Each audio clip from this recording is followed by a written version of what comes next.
मुक्ति का अधिकारी है माने मुक्त स्वरूप है।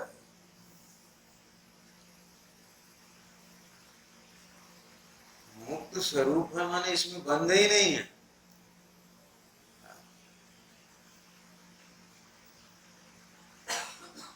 आत्मा है उसका स्वभाव कैसा है कि वहां बंध और मोक्ष का विकल्प ही नहीं है। लेकिन अनादिकाल से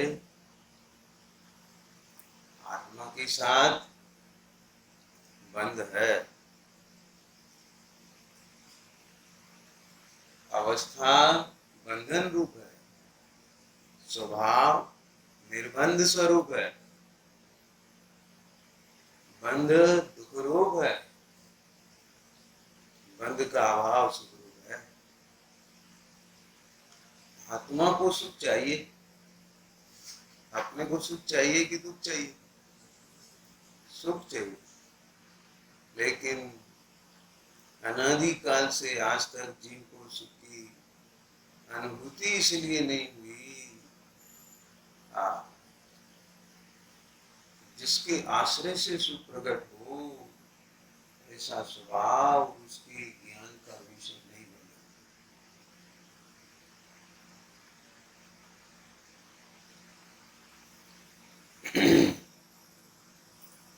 प्रथम मोक्ष के लिए क्या करना चाहिए? आत्मा और बंध को भिन्न जानना चाहिए। आत्मा और बंध के स्वभाव को जानना चाहिए। आत्मा और बंध के स्वभाव को जानकर बंध से विरक्त होना चाहिए और प्रज्ञा छेनी के द्वारा अलग किया जाना चाहिए। अलग करने के बाद फिर प्रज्ञा से ग्रहण करना चाहिए। सारा विधान लिखा है।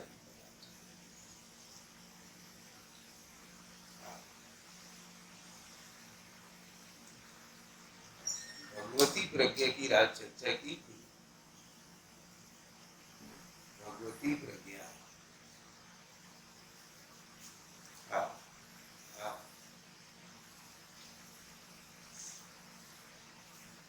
अपने पास में भगवती प्रज्ञा साधन है।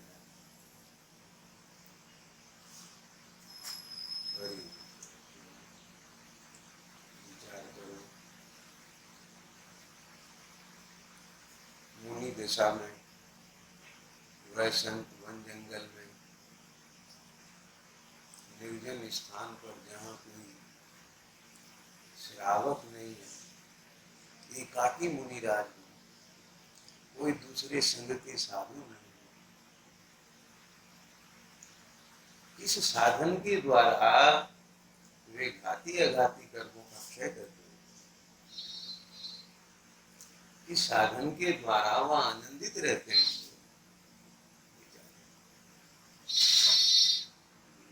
कौन सा साधन?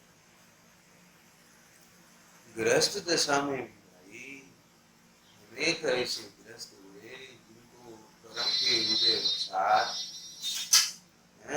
पूर्व के बेड़ी में निर्जन स्थान पर ले जाके भव अटवी में जंगल में पटक दिया। भयानक अटवी में, अटवी माने भयानक जंगल में पटक दिया। ऐसे भयानक जंगल में उनको वहां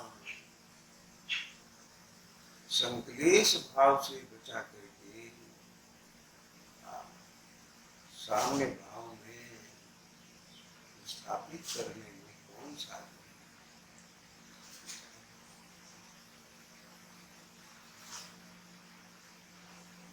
है? कोई यहाँ हमको ऐसा लगता हमारे पास अमुक नहीं है, अमुक नहीं है, ये साधन नहीं है, ये साधन नहीं है, ये साधन नहीं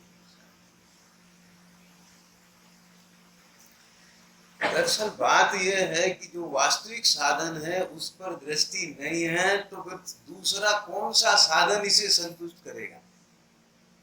क्या हो? इसीलिए इसको लगता है ये भी नहीं है, ये भी नहीं है, ये भी नहीं है, ये भी नहीं है, ये भी नहीं है, ये भी नहीं है। अब वो है ही नहीं तो कहां से दिखाई दे ये भी?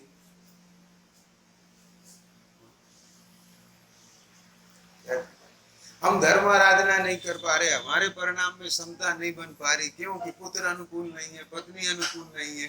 अरे वो साधन नहीं है तेरे साम्य भाव का साधन पुत्र की अनुकूलता, पत्नी की अनुकूलता, भाई की अनुकूलता, माँ बाप की अनुकूलता, परिवार की अनुकूलता, देह की अनुकूलता नहीं है भाई।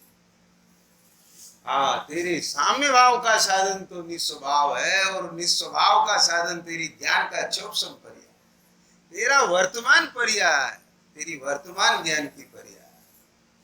हाँ, उसी साधन का तत्काल शांति आती, तत्काल शांति आती है, और कोई दूसरा उपाय है नहीं। क्या? हाँ,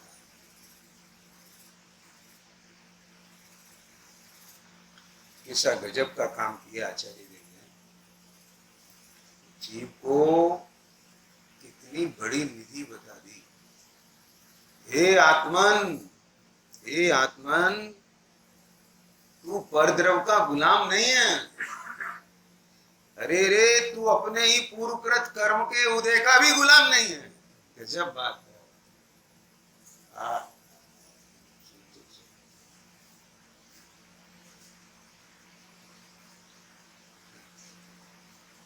कि जो असंगी पंचेंद्री जीव तक विकलत तरह के जीव, वो तो कर्म के उदय के गुलाम है। अरे भैया, उनको तो मन ही नहीं, विचार करने की सामर्थ्य नहीं। ये मन वालों के लिए बात कही जाए। और जो मन सहित जीव है, उसके इतना वर्तमान ज्ञान का चेयोपसम है। क्या जिस क्षयोपसम में वह अपने को देह रूप अनुभव कर सकता है, तो उसी क्षयोपसम में देह से भिन्न ज्ञान स्वरूप ही अनुभव कर सकता है। इस बात का प्रकट दृष्टांत है।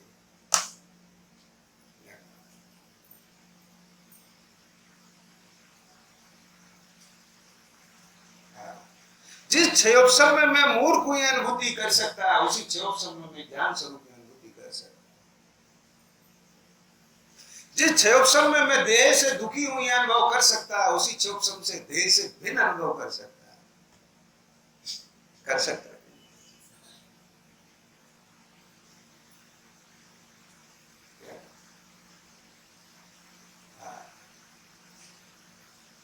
दर्शन में मूल में भूल हो तो फिर भूल कैसे मिटे? भूल तो यहाँ पड़ी है।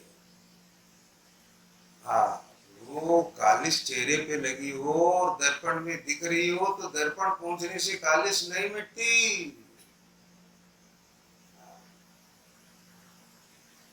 तीन काल तीन लोक में कोई ऐसा उपाय नहीं है कि दर्पण को पहुंचने से चेहरे की कालश। कितने मंत्र तंत्र, कोई दुनिया में कोई ऐसा चमत्कार नहीं है, दिनेश जी बोलो, चेहरा की कालश दर्पण को पहुंचने से मिट जाए। कालश दर्पण में दिखाई दे रही है, लेकिन दर्पण को पहुंचने से नहीं मिलेगी। क्या गजब बात है। हाँ,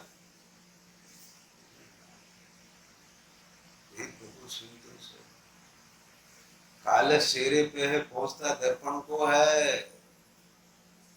क्या कहा, समझ आया कुछ? कालश चेहरे पर है, पहुंचता दर्पण को है, क्योंकि दिख कहाँ रही है? प्रभु, दर्पण निर्विकार है। हाँ। कालश जहाँ है वहां पहुंचने से मिटेगी, ऐसे भूल जहाँ है वहां मिटने से। भूल तो यहाँ,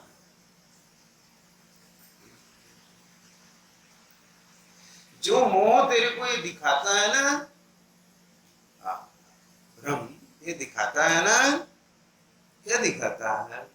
अरे यहाँ दुख हुआ, पीड़ा हुई, आकुलता हुई, बेचैनी हुई, होती है, समय होती है। क्योंकि पुद्गल कर्म के प्रदेश में स्थित होगा तो बेचैन नहीं होगा, तो कैसे चैन?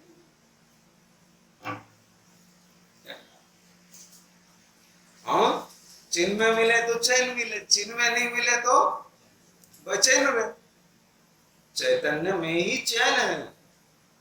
चैतन्य को छोड़ करके पर में बेचैनी है क्योंकि चिंता है वहां। समझ आया? आकुलता रूप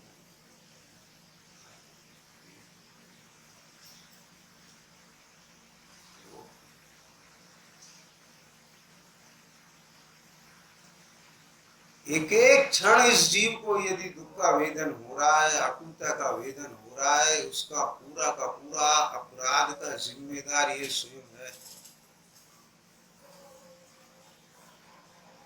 पूरा का पूरा जिम्मेदार स्वयं। क्योंकि जिन शासन की, जिनेन्द्र भगवान की देशना की विराधना का फल है ये।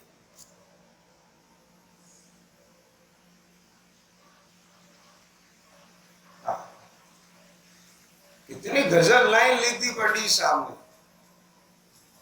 पर द्रव्य को दोष देना जिन शासन में महानीति।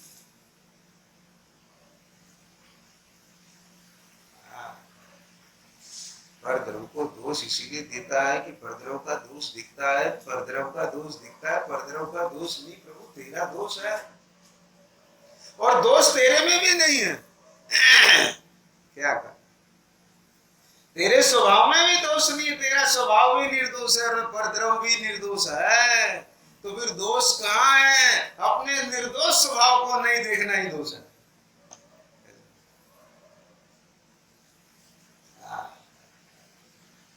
निर्दोष स्वरूप कैसा? पर से भिन्न है, ये अनादिकाल से बंद है तो है ना, रहने देना। क्या कहा?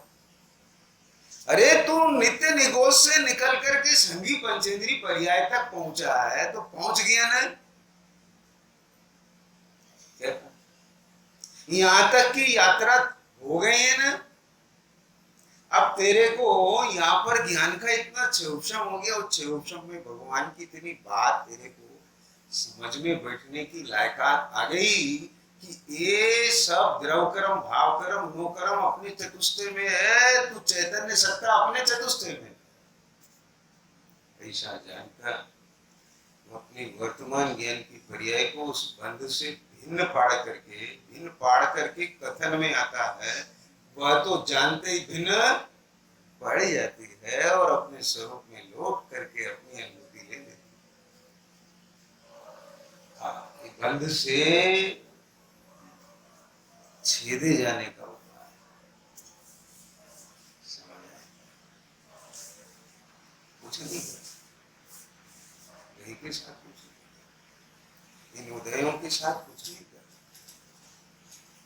कथन में आता मोक्ष के प्रेमी कर्मों से लड़ते थे। हमने वास्तव में किसी से लड़ाई नहीं की, टच नहीं किया, टच नहीं किया। हाँ, कर्म के उदय को टच नहीं करना ही उसको हराना है।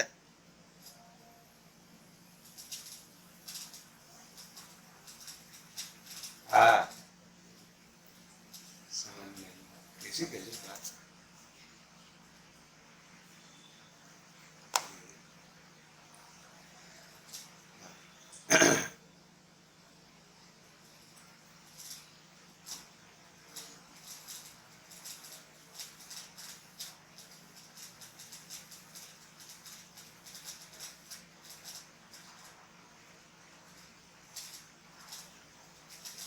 अपने आप को लगना है ना।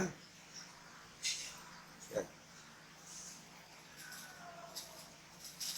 कोई सा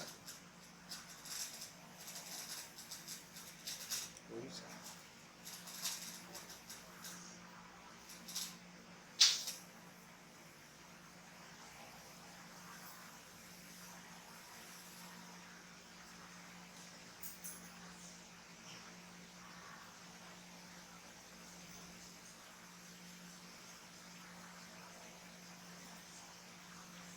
आचार्य दिन कहते हैं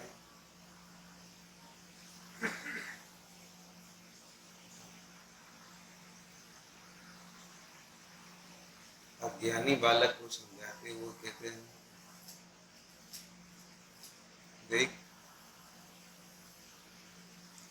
ये जो भ्रम बना है तुझे, ये भी कोई ऐसे अकारण नहीं है। सूर्य के प्रकाश के निमित्त से बालू चमक रही है तो हिरण को उसमें पाने का भ्रम हुआ है।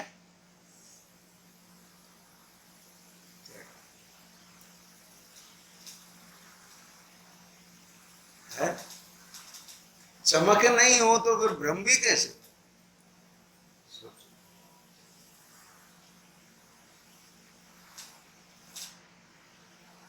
हाँ, अरे राजा की पुत्री पुरुष के वेश में रानी के पास लेटी है तो पर पुरुष का भ्रम हुआ है, और कन्या के वेश में लेटे तो कहां से हो?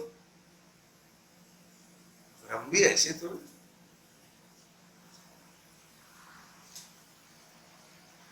हम बालकों को डांटते रहते हैं, वो ऐसा करता ऐसा करता ऐसा करता, उसे ऐसा लगता है इसलिए ऐसा करता है।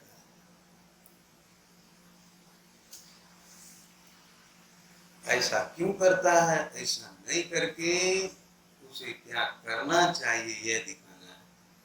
ये दिख जाएगा तो ऐसा नहीं करेगा। उसे वहां अपना हित दिखता है इसलिए वो ऐसा करता है।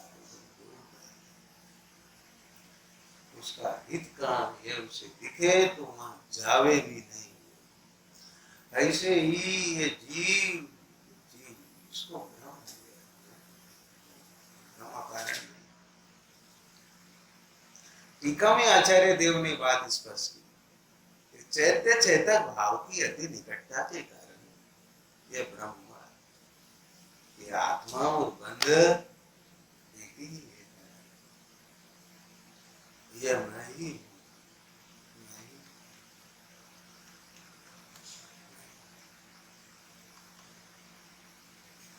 अनादिकाल से महपने की जो अनुभूति है, अहमपने की अनुभूति है, कर्म का परिणाम, जो कर्म का परिणाम ये मैं हूँ। 19 नंबर की गाथा में आचार्य देव बहुत स्पष्ट कह के आए, जब तक ये बुद्धि रहेगी तब तक ये जीव अज्ञानी है। पर ये बुद्धि मिटेगी कैसे? कैसे मिटेगी? सोचो। रात भी चर्चा की थी कि शास्त्र से जानकारी में आना अलग बात, लेकिन गहरी विचारणा में ज्ञान खिलके आए और उसको बिल्कुल भिन्न भाषे, भिन्न भाषे, और ऐसा भिन्न भाष जाए कि अरे मेरी जात पात का ही नहीं है, बिल्कुल अलग है, मैं बिल्कुल सुरक्षित था। दर्पण में अग्नि जलती हुई दिख रही है, पर अग्नि दर्पण में प्रवेश करती। हमारे घर में दर्पण लगा, वहां सड़क पर अग्नि जल रही, कहाँ दिखाई दे रही है जलती हुई? घर के अंदर दिख रही है। घर के अंदर दिखने पर भी हम बेचैन नहीं, क्यों नहीं? हम जानते हैं अग्नि घर में तो जलती हुई, बाहर की अग्नि दिख रही। ऐसा ज्ञान में निर्णय होने से बेचैनी होती क्या? नहीं, यहाँ बेचैनी होती है, यहाँ बेचैनी। ये संयोग की शक्ल है। पुत्र अनुकूल नहीं, पत्नी अनुकूल नहीं, माँ बाप अनुकूल नहीं, पति अनुकूल नहीं, सास ससुर अनुकूल नहीं है, व्यापार की स्थिति अनुकूल नहीं है, देह की स्थिति अनुकूल नहीं है, मन की स्थिति अनुकूल नहीं है, परिणामों की स्थिति अनुकूल नहीं है। क्या समझ आया? क्या करें? ऐसा बुद्धि भ्रष्ट हो रही है, ऐसे परिणाम पता नहीं कहाँ कैसे बने हुए हैं, कैसे, मतलब कुछ समझ ही नहीं आ रहा है, कहाँ खो गया हूं मैं। बोल क्या दशा हो गई है मेरी।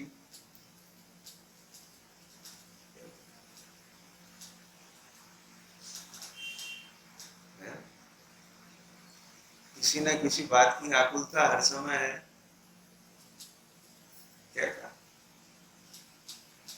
किसी न किसी बात को लेके हर समय पीड़ित है, चिंतित है, आकुलित है। आचार्य कहते हैं तेरे स्वरूप में दुख, आकुलता, चिंता, पीड़ा अकारण है। हाँ,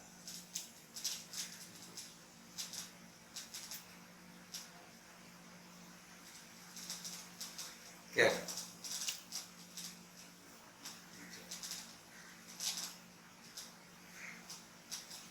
ये बोल।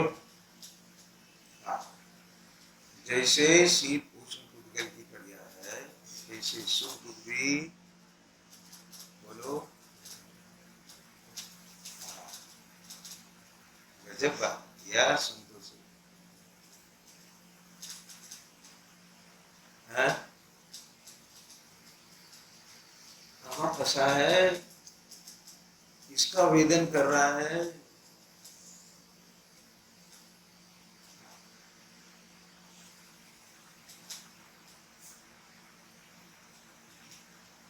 अरे ये सब कर्म का विपाक है, और जहाँ कर्म का विपाक है वहीं ज्ञान का उदय है, वहीं चैतन्य है। क्योंकि चैतन्य की चैतन्यता में ही वह कर्म का उदय जनित रहा है। और सुनो सुनो, जिस मोह के उदय में वे अपने रूप दिख रहा है, वह मोह का उदय भी तेरे स्वभाव से भिन्न है। अरे तेरी जो वर्तमान ज्ञान की छोटी क्रिया है, वो वहां उदित हो, और वह उस मिथ्यात्म परिणाम को भी अपने से भिन्न जान करके, अरे यह भी मेरे ज्ञान स्वरूप का ज्ञेय है, यह चैत्य एवं मैं चेतक हूँ, और ऐसे उससे भिन्न पड़ के अपने से अभिन्न हो जाए।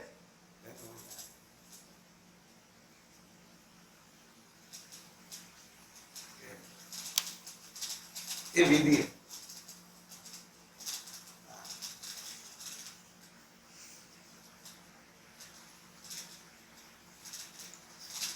एक रूप में है ना, जब जाग जाओ तब सवेरा, जब जाग जाओ तब सवेरा। तो 12 बजे जागे तो 12 बजे सवेरा, रात को 4 बजे जागे तो 4 बजे सवेरा। वो वाला सवेरा नहीं भाई, वो तो अपने समय पे होगा। हाँ, तेरी मोह नींद से जब जाग जाए तब तेरे में ज्ञान का सवेरा हो जाए। जहां जाग जाए वहां हो जाए। ये 4 गतियों में संगीत पंचेंद्रिय जीव की इतनी लायकात है कि इसके लिए 7वें नरक में भी गुंजाइश है कि यह देह से भी अपने ज्ञान स्वरूप की अनुभूति ले सकता है। इतना गजब का विधान। ये आगम का विधान है कि नहीं, बोलो वर्णन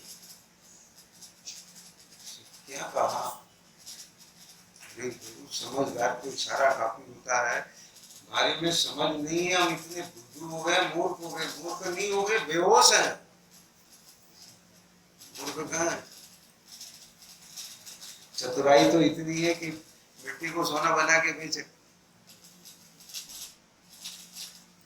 क्या रस्सी का सांप बना दे, सांप की रस्सी बना। लेकिन क्रोध ने अपने सूक्ष्म का इतना दुरुपयोग किया कि सूक्ष्म छिन जाए। एक सांस में 18 बार जन्म मरण हुआ।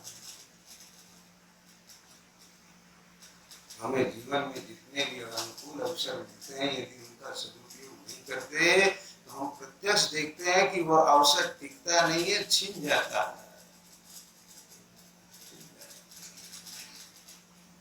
इसलिए बीच में बात आ रही है, आप यदि अपने को बाहर में ऐसा अनुकूल कर्म का जो मिलता है, जिस अनुकूलता में, जिस वृक्ष की छांव में बैठ करके हम अपनी आराधना को सहज भाव से कर सके, क्योंकि कमजोर स्थिति है, तो हमें उस अनुकूलता का सदुपयोग अपनी मोक्ष मार्ग की आराधना में करना चाहिए।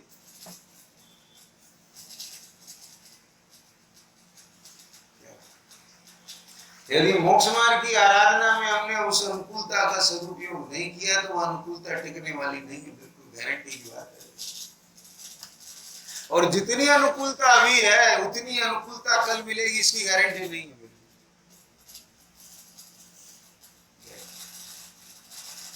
बंदी गृह में पड़ा हुआ है, संसार में आया, बंदी गृह में पड़ा हुआ है, हथकड़ी भेड़ियों से जकड़ा पड़ा हुआ है, और शरीर के अंदर सूल हो गए, कोड़ हो गया। ये भी बहुत बड़ी अनुकूलता है, क्योंकि संगी है तू इस समय।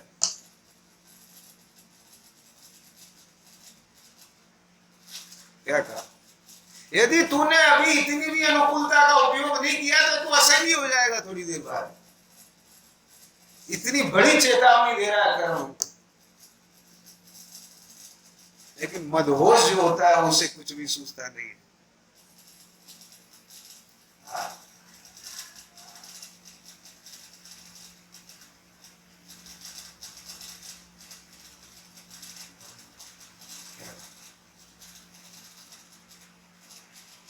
अरे 700 बरस तक देह में कुष्ठ रोग हुआ तो उनकी मुक्ति रुक गई, क्योंकि देह साधन नहीं है। हाँ, देह साधन नहीं है, विचार कर। हाँ। अरे चेलना का विवाह श्रेणिक से हो गया तो क्या मुक्त मोक्ष मार्ग रुक गया, उसकी श्रद्धा लुट गई। सोमा जो है ऐसे घर में चली गई, उसको रात्रि भोजन का प्रेशर पड़ने लगा, लेकिन क्या उसका व्रत भंग हो गया? मनोवती का व्रत भंग हो गया। चार जब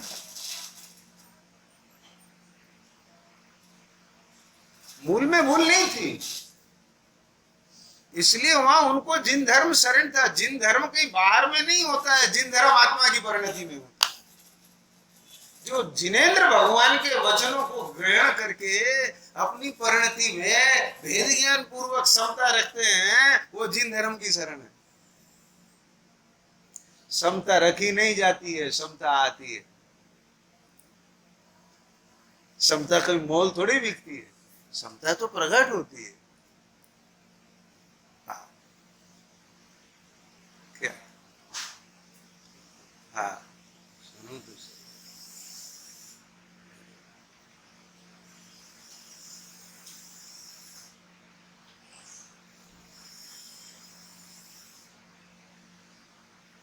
विचार करें।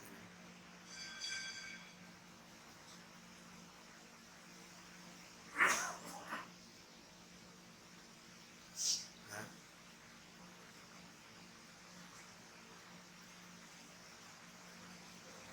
वातावरण शांत होता है तो 5 किलोमीटर दूर रेल की आवाज आपको यहाँ सुनाई देती है।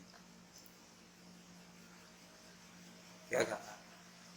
समझ आ गया? हाँ? और वातावरण में प्रदूषण होता है तो बराबर वाले की आवाज सुनाई नहीं देती। ऐसे ही यहाँ संकल्प और विकल्पों का कोलाहल होता है तो चैतन्य दिखाई नहीं देता। क्या कहा? और जैसे जैसे यह मोह का उपशम होता जाता है, लोकालोक झलकने लग जाता है। क्या अद्भुत बात है। कर सीमित निज ज्ञान को प्रगटे पूर्ण ज्ञान। कहाँ सीमित करना है? अपनी सीमा में सीमित करना, और कहाँ सीमित करना है? भगवान क्या दर्शा रहे हैं? क्या दर्शा रहे? किसी को नहीं मिला, किसी को नहीं। किसी के बदलने से भी हम बदल जाएं तो फिर मतलब क्या रह गया? न्याय की बात कर। किसी के बदलने से हम बदलते हो तो ये तो बहुत बड़ा अन्याय है। क्या कहा?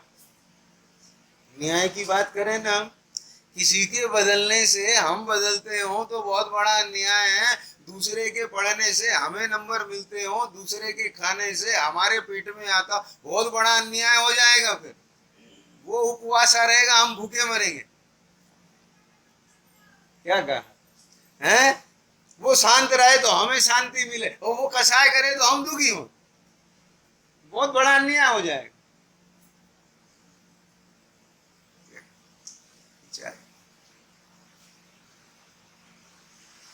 कितनी बड़ी स्थूलता, कितनी बड़ी स्थूलता है। अरे यहाँ तेरी परिणति में सुनो तो सही, अभी 10वें गुण स्थान तक वो बैठा है तो भी परेशान नहीं है। वो क्या कह गई,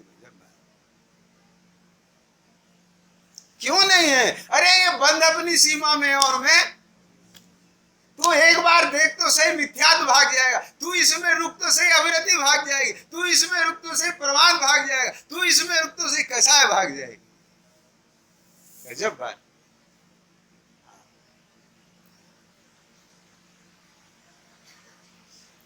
रुकता नहीं, तू ही भागा फिरता है, तो क्या रुकेगा फिर? बता तू सही। भागता तू स्वयं है और कहता है पेड़ भागते हैं। रेल भाग रही, तू भाग रहा है और कहता है पेड़ भाग रहे हैं। अशांत तू है, वो कहता है जगत अशांत है। कसाय तेरे भीतर है, कहता है सारे कसाई हैं।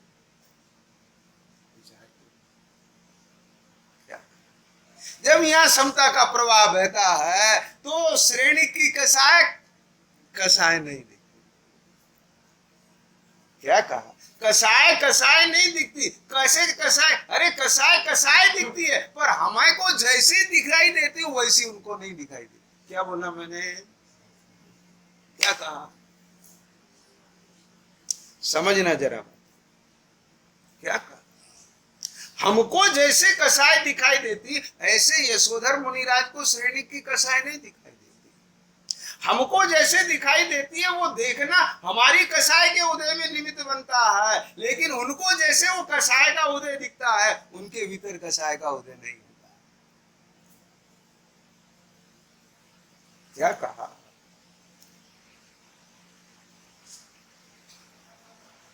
समझ आ गया? आपको विष्टा का ढेर जैसे दिखाई देता है वैसे मुनिराज को दिखाई देता है, ऐसा है नहीं। क्या कहा? आपको विष्टा का ढेर देखते ही ग्लानि का परिणाम आता है, उन्हें विष्टा का ढेर देखने पर ग्लानि का भाव नहीं है।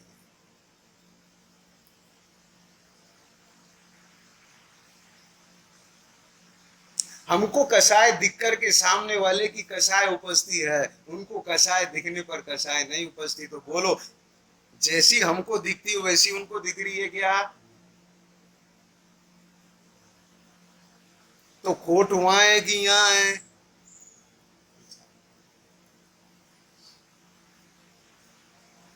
वहां के खोट मिटने से हमारा खोट मिटेगा कि यहाँ के मिटने से वहां का मिटेगा? अरे यहाँ के मिटने से वहां का नहीं मिटेगा, यहाँ के मिटने से यहाँ का मिटेगा, और यहाँ के मिटने से हो सकता है वहां का भी मिट जाए। हो सकता है, और मिटे या नहीं मिटे, तू तो निहाल हो जाए। क्या कहा? अरे देखा कुछ लोग दूर हो या नहीं हो, हाँ हाँ, तुझे तो तेरे पवित्र चैतन्य तत्व की अनुभूति होकर के तेरी परिणति में पवित्रता आ जाएगी। हो सकता है इस कुष्ठ रोग देह में ही तेरे को केवल ज्ञान की प्राप्ति हो जाए। क्या बोला? नहीं होए कुष्ठ रोग सही, पर केवल ज्ञान होते तो परमोदारिक हो जाएगा ना शरीर। ये तो उदयकृत है, हो या नहीं हो, हम देह में है ही नहीं। कैसी गजब बात। यदि तेरे भीतर ये लार पड़ी है, चलो अभी नहीं, केवल ज्ञान होने के बाद तो देह उदारिक हो जाएगी, तो तेरे केवल ज्ञान ही नहीं होगा प्रभु। क्या कहा? अरे मेरी कसाय शांत हो गई तो परिवार वालों की कसाय शांत हो जाएगी। यदि तेरे भीतर ये लार पड़ी है तो कभी शांत नहीं होगी, तेरी कसाई ही नहीं मिटी है। क्या बोला? समझ आई बात? अभी जिन शासन से बाहर हैं, जिन शासन से बाहर हैं, जब तक आत्मानुशासन नहीं है तब तक जिन शासन से,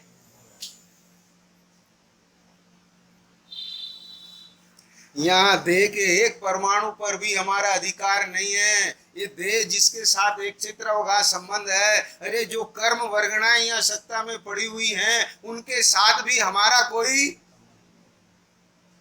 तो फिर जो प्रत्यक्ष भिन्न दिखाई देने वाले ये संयोग हैं, इनके ऊपर हमारा क्या हो सकता है? किसी के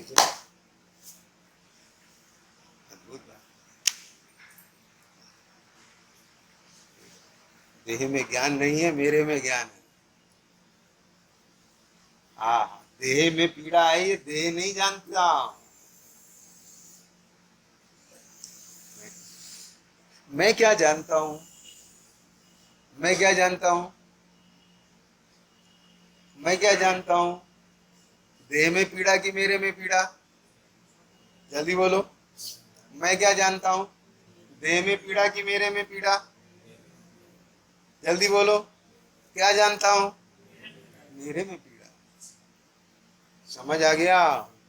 अरे देह में पीड़ा है, मेरे में पीड़ा है। तेरे भ्रम और मोह में पीड़ा।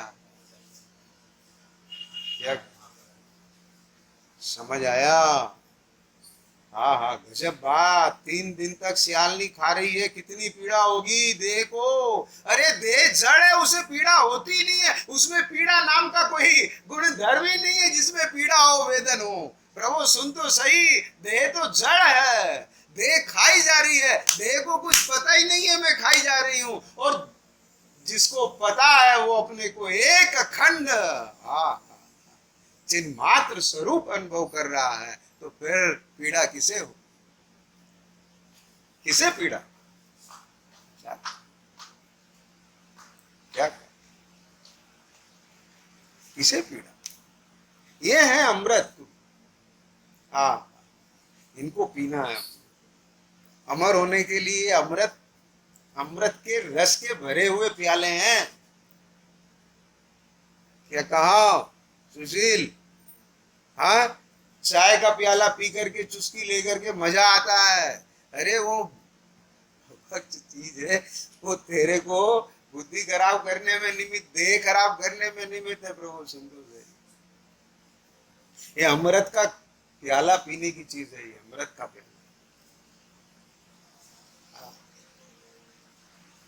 किसी गजब बात, कैसी गजब बात है। आती कुछ पावर कहां से आ रही पावर? विचार। ये यार, लोग कहते हैं बेचारी अकेली सीता वहां जंगल में, वहां पर जो है लंका में अकेली अबला नारी है। और वो त्रिखंडी रावण और इतनी सारी उसकी सेना और वो सब वैभव विभूति और अकेली सीता।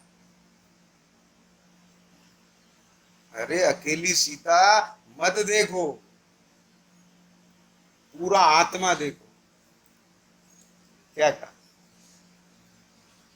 समझ आई बात?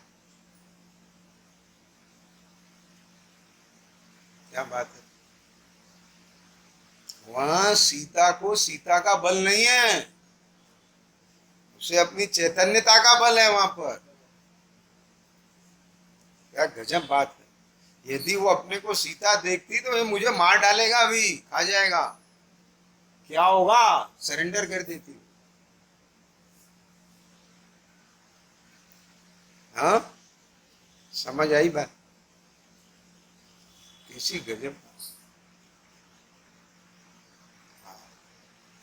विकार देह में नहीं है, विकार मेरे में है।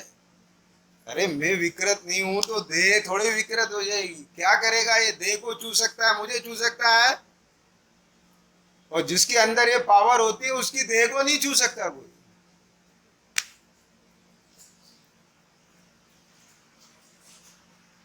क्या कहा? वो पावर देह की नहीं है, वो पावर चैतन्य की पावर है, परिणति में प्रकट हुई है। अभी तो किंचित पावर प्रकट हुई है, उसका इतना चमत्कार है। और जब वो पावर प्रकट होती है, राम नहीं छू सकता उस सीता को। रावण की तो क्या औकात है? क्या कह गए? ए चलो सीते, बोले खाएंगे सीते। मैं सीता दिख रही हूं तुमको? क्या बात है? विचार करो। और जब पावर प्रकट होती है तो सीता राम को क्या कहा?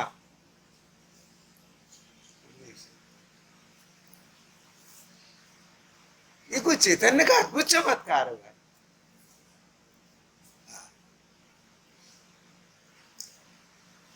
है? ये बात कैसी गजब की। प्रभु चेते चेतक भाव से अति निकटता के कारण तुझे ऐसा लगता है मानो मैं उस रूप हो गया हूं। क्या कहा? मानो मैं उस रूप हो गया हूं। इस हूं में तू इतना मदहोश हो जाता है। क्या कहा? मानो मैं इस रूप हो गया हूं। इस हूं में कौन सी हूं में?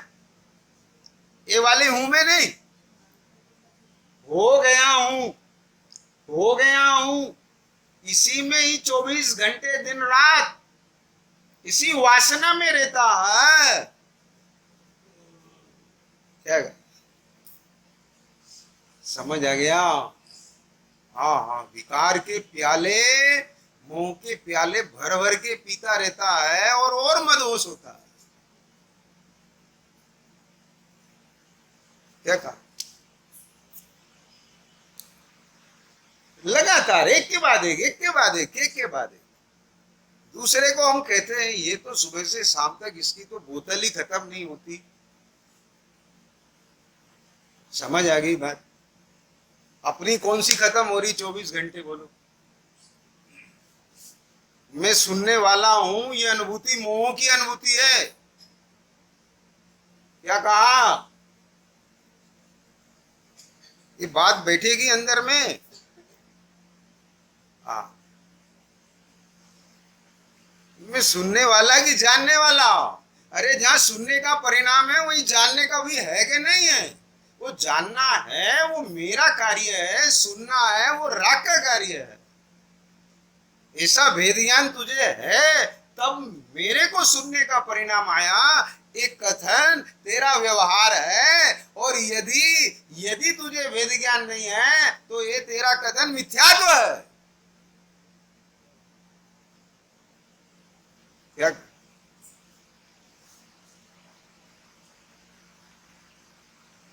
समझ आया प्रभु? मोह महामत पीयू अनाथ भूल आपको भरमत बात। अब इसमें जरा सा अलग एंगल से पढ़ो। मोह महामत पीयू अनाथ भूल आपको पीते जात।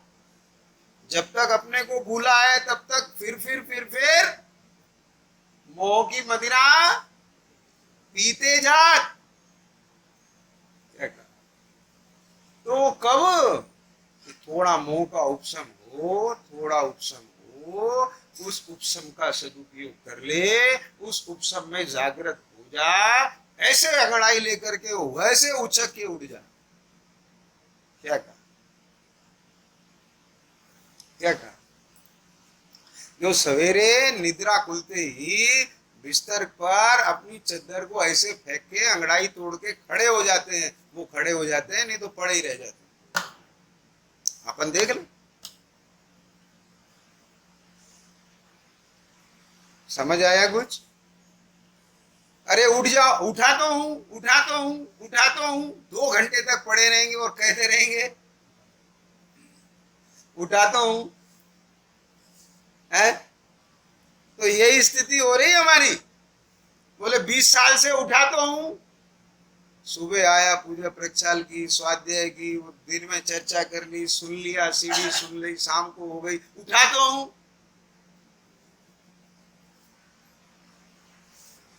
बोलो क्या बस है? बोलो भाई, ये उठना नहीं है। हाँ, उठने में कोई अलग फीलिंग होती है कि नहीं होती है? एकदम तंद्रा टूटती है और चदरा फेंक करके बिस्तर समेट के चारपाई खड़ी कर दी जाती है और अपने काम में लगते हैं। उसका नाम उठना है। समझ आया? क्या करें?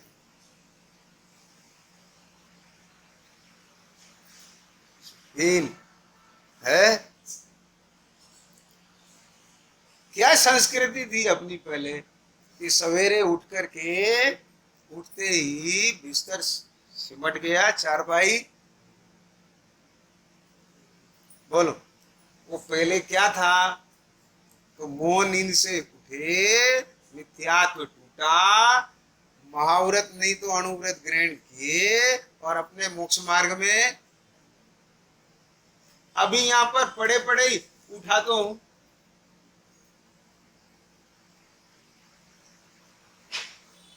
कुछ समझे बात?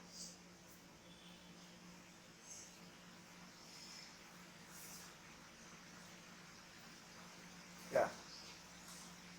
कोई बात।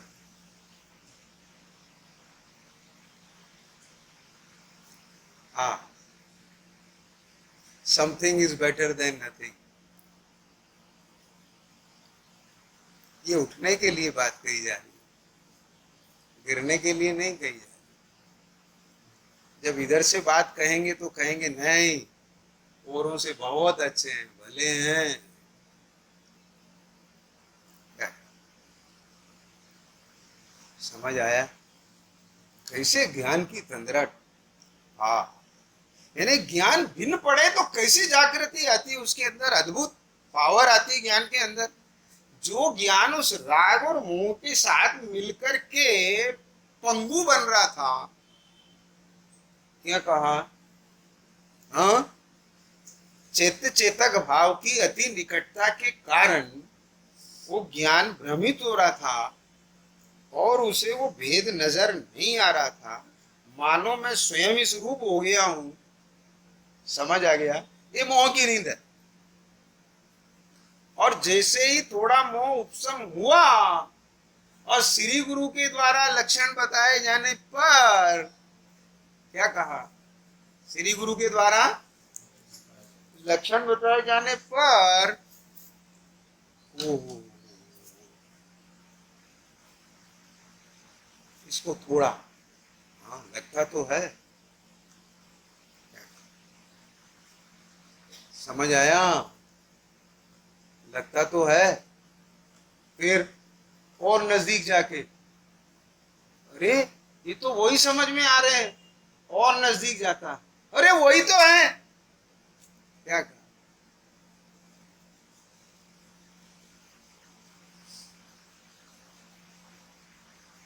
ऐसा परिणमन होता भीतर? हाँ,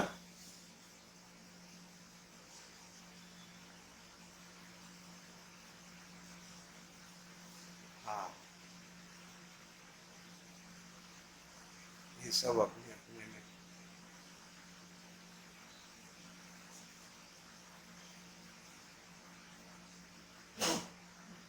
मैं अपने में विचार है।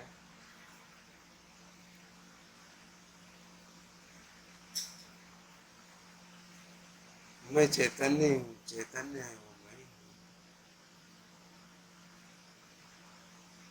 अनादिकाल से आज तक जितना कर्म का उदय कर्म किया, हाँ,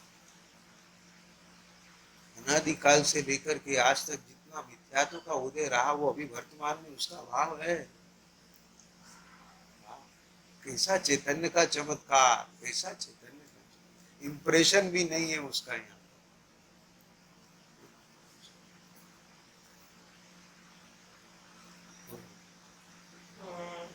अरे अभी तेरी सत्ता में कितने कर्म पड़े हुए हैं अभी बाकी, बोल।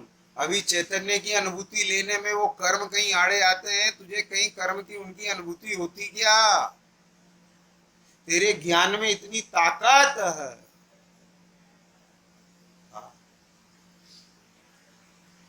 यहाँ शुद्ध नहीं को अवलंबन लेकर के जीव सारी अशुद्धता को गौण करके वो अपने उस चैतन्य स्वभाव का अनुभव वेदन कर लेता है।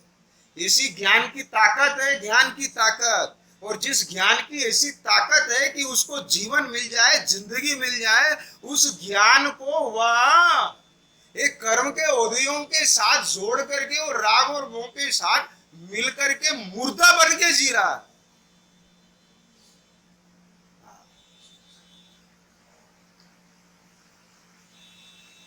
इससे बड़ा पाप और क्या हो सकता है? बोलो, विचार करें। इससे बड़ा पाप क्या हो सकता है? इसलिए सप्त व्यसन से बड़ा पाप कहा है इसलिए कहा।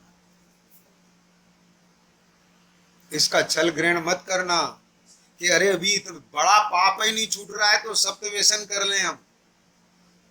ख्याल में आओ तो छोटा ही पाप है, ये छल ग्रहण नहीं करना। यहां तो कह रहे हैं कि क्यों है बड़ा पाप। हाँ,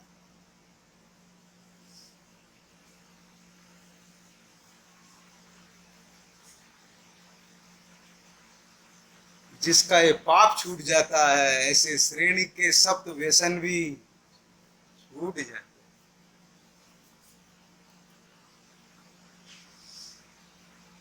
समझ आई ना? चैत्य चेतक भाव की अति निकटता के कारण ऐसा भ्रम हो गया। कैसी निकटता है उसकी, कैसी निकटता है उसकी, कि जैसे दूध और पानी मिले हुए हैं, दूध और पानी मिले हुए हैं। स्थूल दृष्टि से देखते हैं तो दूध दिखाई देता है। क्या कहा? लेकिन थोड़ा सूक्ष्म उपयोग होता है, उसके स्वरूप के नजदीक जाते हैं तो उसके अंदर पानी की मात्रा और दूध की मात्रा भिन्न जानने में, कहां से जानने में आती है? कि अपने नियत स्व लक्षण से जानने में आती है कि जितनी जितनी इसके अंदर स्निग्धता है, चिकनाईपना है, ये गाढ़ापन है, जो भी है, वो लोग जैसे भी पहचानते होंगे, है दूध वाले जैसे भी पहचानते होंगे, तो वैसे उस लक्षण से वो पहचान लेते हैं ना कि इसमें कितना पानी मिला हुआ है।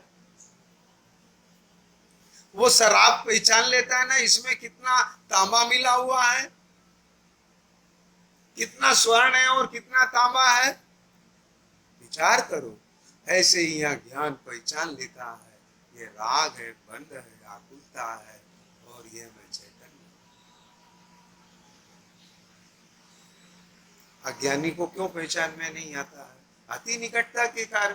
क्यों? क्योंकि ध्यान देना, वह जो अनादिकालीन बंध है, वह बंध उस चैतन्य में एक क्षेत्रावगा होने के कारण से, किसमें? चैतन्य की चैतन्यता में पूरी की पूरी झलक रही है। ध्यान से सुनना, वह रूपी है। क्या कहा? मूर्ति का। समझ आ रहा है? और अनादिकाल से आत्मा का जो ज्ञान है वो इंद्रिय ज्ञान है।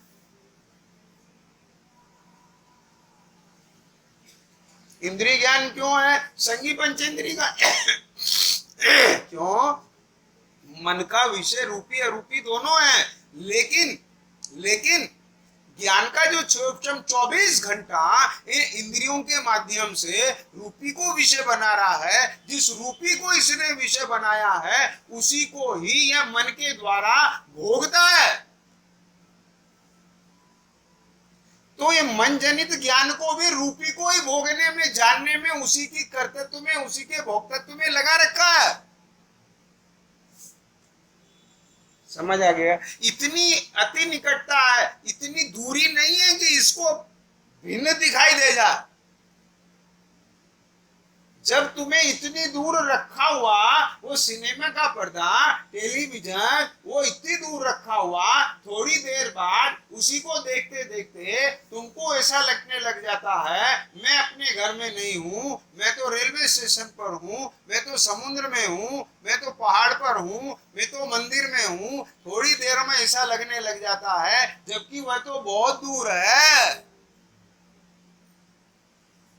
क्या कहा?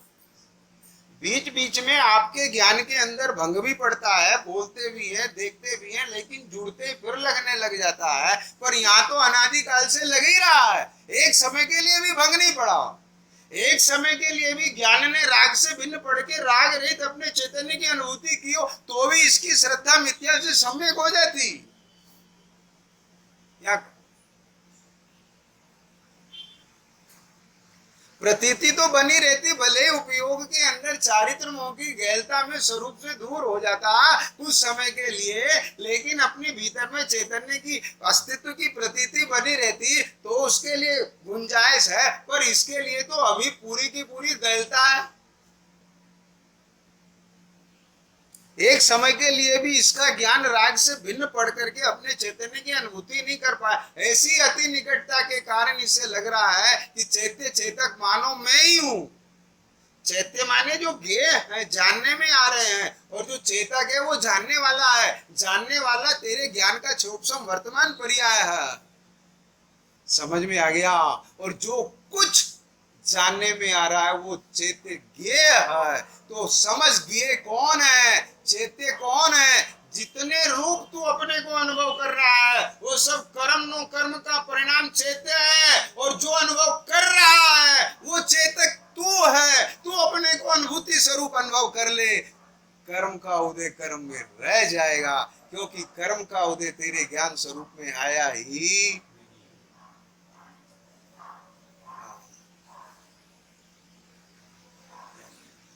एक बार ऐसा ऐसा ऐसा ऐसा ऐसा विचार करते करते, अरे जरा अभी तो विचार में ही भेद नहीं पड़ रहा। क्या बोले? ये मोहमंद कब होता है? जब विचार में भेद पड़ता है। तो समझ आया कुछ? हाँ, थोड़ा सम्यक विचार चालू होवे तो कुछ। क्यों? क्यों? क्योंकि सुनो, जो वर्तमान ज्ञान है ना, उस मोह की गहलता में ये रागादि विकारी भावों के साथ तन्मय होकर के, तद्रूप होकर के निरंतर है वर्तन कर रहा है, तो वहां कोई गुंजाइश हो सकती है क्या भिन्न पड़ने की?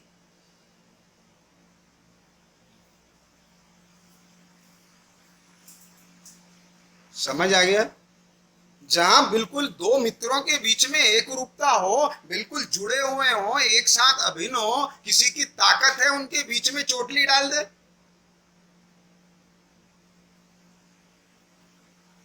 लेकिन वो नीति भी चोटली वहां डाल पाती है जहां लगता है थोड़ी दूरी है, इस समय ये थोड़ा एक दूसरे को भूले हुए हैं, यहाँ इसके कान में कुछ। समझ आया? वही अवसर है, थोड़ा मोह का उपशम हो। समझ आया? क्या कहा? ये प्रभु, ये अवसर, यही तो बात पंडित जी ने गजब की लिखी है। थोड़ा मोह का उपशम हुआ, या तो उस मोह के उपशम में विषय कषाय में ही प्रवर्तन करता रहा, या व्यवहार धर्म कार्यों में संतुष्ट हो गया। उसमें तेरे को जो भेद विज्ञान की बात करनी थी, तुझे भेद विज्ञान की चर्चा सुननी थी, भेद विज्ञान का विचार करना था, वो कार्य तूने नहीं किया। ये उपशम सदा काल नहीं रहने वाला। क्या समझ आ गया? अरे दया दान व्रत उपवास पूजा पाठ विकल्प शुभ राग, ये तो कोई इसका निषेध नहीं है, लेकिन ये जो दया दान व्रत पूजा उपवास का जो राग है, ये राग के साथ तेरे ज्ञान की जो तन्मयता है, ये दोष है। क्या समझ में आई बात?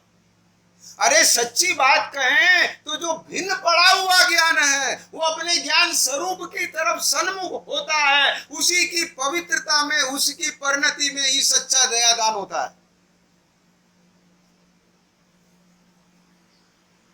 हाँ, मुनीश्वरों के प्रति जो अगाध समर्पण और बहुमान पूर्वक आहार दान होता है वो उसी की परिणति में होता है। अज्ञानी की परिणति में भी बहुत भक्ति देखी जा सकती है, लेकिन वो भक्ति ज्ञानी की भक्ति से जुदी जाति की है। उससे अधिक भक्ति देखी जा सकती है, लेकिन वह भक्ति कोई जुदी जाति की है। क्यों है जुदी जाति की? क्योंकि उसका ज्ञान उस भक्ति के परिणाम से अभिन्न है। क्या बोले? बात को समझना बहुत गहरी तत्व की बात है। क्या कहा? अरे वो तो उदय प्रमाण कोई मंद लिस्ट से तेरा परिणाम आ गया, कितने दिन टिकने वाला है। लेकिन ज्ञानी की परिणति में जब तक स्वरूप की पूर्ण स्थिरता नहीं होती, तब तक उसका शुभ राग उत्तरोत्तर बढ़ता है। क्यों बढ़ता है? वो पावर इस स्वभाव की है, उसके पास वो आधार ही नहीं है, इसलिए आज है तो कल नहीं है, और कल है तो परसों नहीं है। वह वहां जाकर के फिर गिर जाता है। क्या तो बात पकड़ में आई? उसको संसारिक प्रयोजन से भक्ति है तो प्रयोजन हो गया, सिद्धि हो गई तो हो गया, नहीं हुई तो नहीं हुआ, आशा है तो भी रूखे भाव से वह लगा रहेगा, परंतु वह अंदर में बहुमान नहीं। जिसकी दृष्टि यहाँ होगी उसका बहुमान मिटे बिना मिट नहीं सकता, छूट नहीं सकता। उस ख्याल में आई, इसकी अमिटता चाहिए, इसकी अमिटता चाहिए। ये जैन दर्शन है, यह जिन शासन। यहाँ किसी की दास्ता नहीं है, यहाँ प्रभु की प्रभुता है। जिसको अपनी प्रभुता आती है उसे प्रभु की प्रभुता दिखती है, जिसे प्रभु की प्रभुता दिखती है उसे अपनी प्रभुता आती है। क्या गजब बात। चैत्य चेतक भाव की अति निकटता के कारण ऐसा लग रहा है तेरे अनादि काल से मानो ये मैं हूं। अरे तू एक समय के लिए उस रूप नहीं हुआ प्रभु, तू चैतन्य था, चैतन्य और चैतन्य ही रहने वाला। हाँ, ये तो तेरी चैतन्यता में झलकने वाले सारे के सारे कर्म के विकार हैं प्रभु। विकार भी क्या कहे, कर्म का स्वभाव है। विकार भी इसीलिए कहा कि तू अपने स्वरूप को भूल करके उस रूप अपने को मान करके विकृत हुआ। क्या क्या कहा? कैसा जिन शासन है जो विकार को भी विकार नहीं देखता, उसको भी उसके स्वभाव रूप देखता। क्या कहा? वो विषय को विषय नहीं देखता, पुद्गल का परिणाम देखता। अरे मैं उस विषय को विषय देख करके अपना परिणाम क्यों बिगाड़ूं? तेरी कसाई देख करके मैं कसाई क्यों करूं? तेरा दोष देख के मैं दोषी क्यों हूं? अरे मोह का स्वरूप देख करके मैं मोही क्यों हूं? मोह का रूप मेरी चैतन्यता में दिखता है तो दिखे, मैं मोह को नहीं अपनी चैतन्यता को देखता हूं, अपनी ज्ञायकता को देखता हूं। ये मेरा स्वरूप है, ये मेरे ज्ञान का स्वरूप है। अपने को मोह रूप देखना मेरे ज्ञान का स्वरूप नहीं है, अपने को ज्ञायक देखना मेरे ज्ञान का स्वरूप। इसका नाम भगवती प्रज्ञा। अजब गजब बात है प्रभु, बहुत गजब। ऐसा पवित्र जिन शासन मां भाग्य से मिला है, हमको क्या करना चाहिए इसका बहुत बहुत बहुत बहुत विचार आए, बहुत बहुत बहुत जागृति आए, बहुत बहुत बहुत जागृति बनी रहे, इसमें पूरी ताकत लग जाए।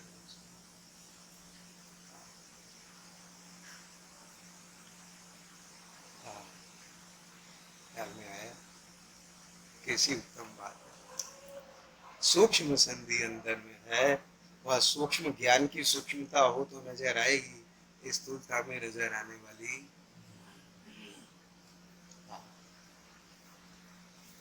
भगवान आत्मा अंतर ज्ञान की अति सूक्ष्म। रे रे रे प्रभु कितनी सूक्ष्मता, समझ ले अभी तू।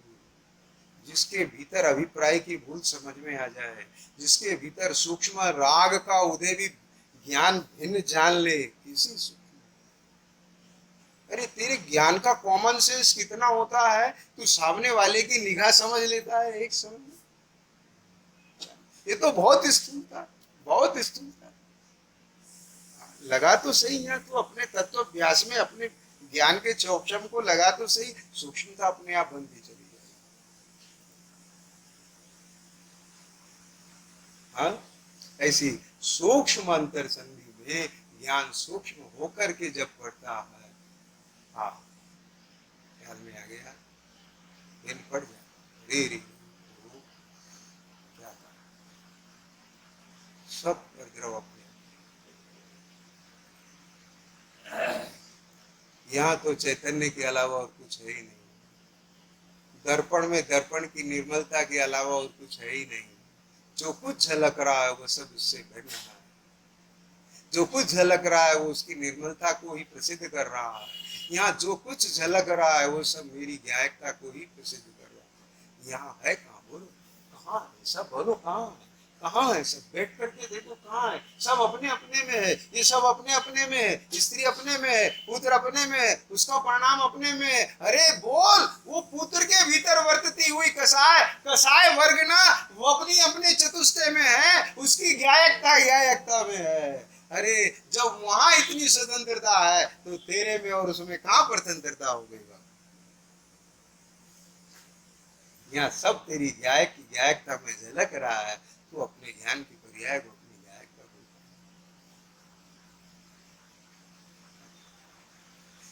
हो गया निर्वाण। हाँ, यही तो मुक्ति है। बता, उन्हीं संयोगों के बीच में, उन्हीं कर्म के उदयों के बीच में उनसे भिन्न मुक्त हो गया कि नहीं हो गया? ये मुक्ति का मार्ग है। और इसी में स्थिरता हो जाए, कर्म भस्मीभूत हो जाए तो।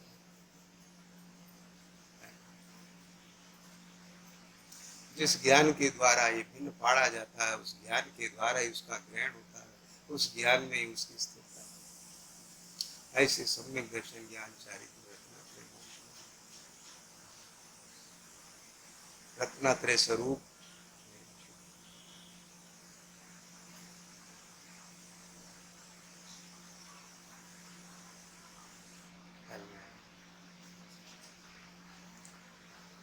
सहजानंदेश्वर अविनाशी में